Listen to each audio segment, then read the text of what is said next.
Some tragic news coming in. At least 7 people have been killed after a luxury bus caught fire in Haveri in North Karnataka. Now, the bus was on its way from Bangalore to Mumbai and the diesel tank went up in flames after the bus hit a divider. There were 49 passengers on board. For more on what took place, we'll go across to Radhika Iyer. She joins us on the phone line. Radhika, eerily similar to that previous accident that took place, but in this one, fortunately, most of the passengers could be saved.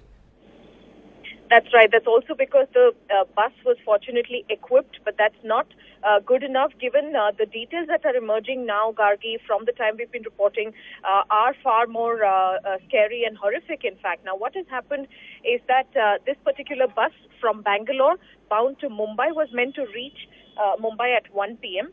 But about at around 3 a.m. when they reached Haveri and crossed Haveri near the Varda bridge, about 200 meters from the Varda bridge on top of the Varda river, is where this bus hit a divider and then continued to move ahead. And the driver apparently did not know that the bus was on flames from the rear side.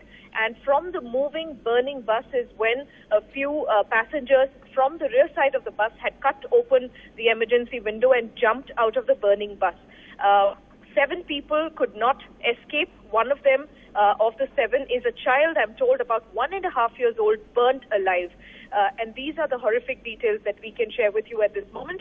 The good news is that many have managed to escape and they are being treated now at the Haveri District Hospital. Some who have been seriously injured have also been moved to the Hubli KIMS Hospital.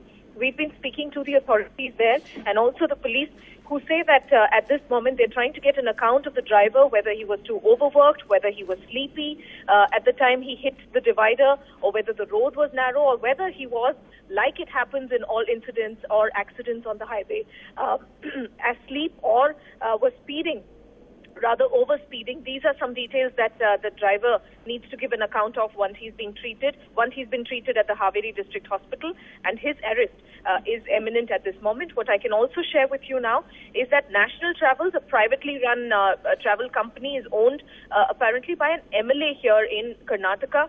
So what is important to mention here is that, like it happened in the previous accident as well as in this one, this particular business of private-run buses which commute people from one city to another, especially luxury buses, there are a huge number of rules which are meant to be followed, but more often they are flouted.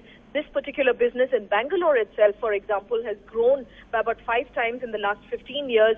Several MLAs are involved in this particular business where they have their stake, and it seems that from the time of purchase of buses to getting permits to having 2 drivers minimum for long distance journeys, the rules are simply flouted. And the most common or rather the blatant misfire here is that the drivers are at all times overworked.